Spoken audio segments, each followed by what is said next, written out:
Class 7th ये आपका the tiny teacher उसका सेकंड पार्ट है। The queen ant has a pair of wings which she cast off before she begins to lay eggs. Eggs hatch and grubs and become grubs. Grubs change into cocoons, and cocoons bring forth complete ants.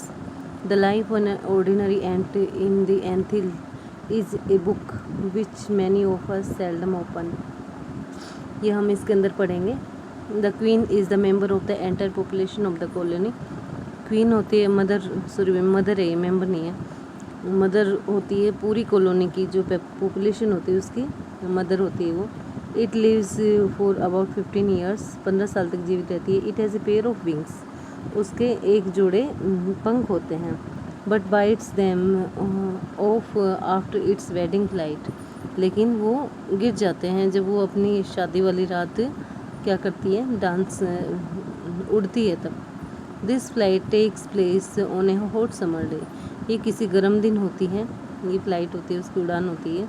The queen leaves the nest and goes out to meet a male ant, और जो queen होती है वो nest को छोड़ देती है और एक मेल एंट से मिलती है, और ड्रोन, जिसको ड्रोन भी कहते हैं, high up in the air, हवा के अंदर। On its return to earth, जब ये धरती पर लौटती है, it gets rid of its wings, तो ये अपने जो पंख हैं वो हट जाते हैं, इसकी छुटकारा पा चुके थे। And then does nothing but lays egg, और फिर ये कुछ नहीं करती, केवल अंडे देती है।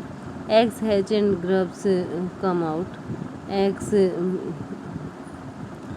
फूटते हैं और उनसे ग्रब्स बाहर आते हैं। सोल्जर्स गार्ड देम, सोल्जर्स हैं उनकी रक्षा करते हैं। Workers feed and clean them, और वर्कर्स होते हैं उनको खिलाते हैं, उन्हें सफाई करते हैं। And also carry them about daily for airing, और रोज़ उनको हवा के लिए ले जाते हैं। एक्सरसाइज एंड सनसाइन, एक्सरसाइज के लिए और धूप के लिए। 2 or 3 वीक्स, 2 या 3 सप्ताह में बाद। Later grubs become cocoons and like without food और एक्टिविटी फॉर 3 वीक्स मोर, और ग्रब्स हैं वो कोकून्स बन जाते हैं और बिना फूड के जीवित रहते हैं। Activity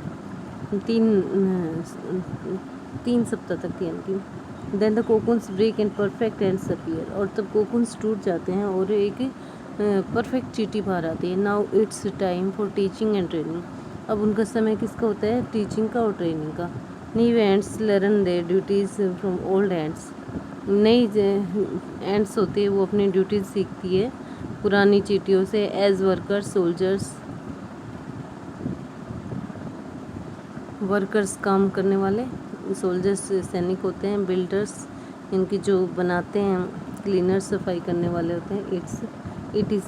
after a few weeks training, कुछ वीक्स की ट्रेनिंग के बाद small ants are ready to go out into the big world of the work, कुछ सप्ताह की ट्रेनिंग के बाद क्या होता है कि चींटियाँ होती है वो संसार में, बड़े संसार में काम करने के लिए तैयार हो जाती हैं।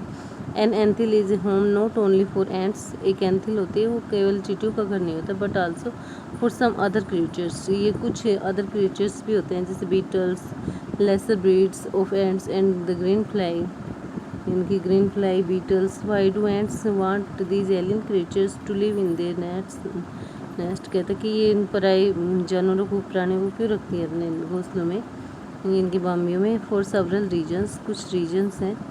Some give off smell pleasant, कुछ अच्छी खुशबू देते हैं। To the ant senses, ants का जो सेंसेस होते हैं उनको।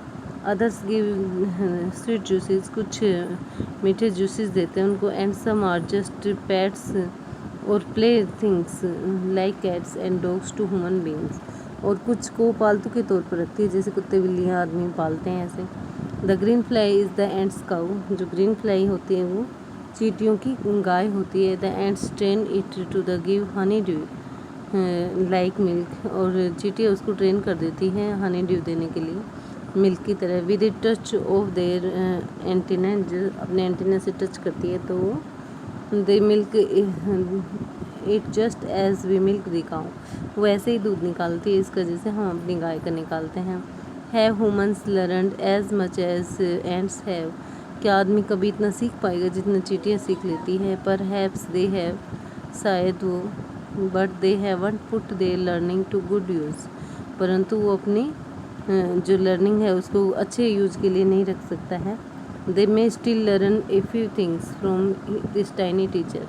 उनको अभी भी कुछ चीज़ें सीखनी ज़रूरी है अपने इस छोटे से टीचर से। Hard work, sense of duty, कहते हैं कठिन मेहनत, कर्तव्य की भावना, एंड डिसिप्लिन, क्लीनलीनेस, सफाई, care for the young ones, और अपने से छोटे की केयर करना, and above all a firm loyalty, और इसके बाद भी एक दृढ़ता, to the land where they live.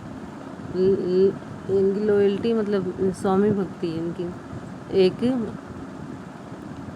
अब जिस धरती पर वो रहते हैं उस धरती के लिए।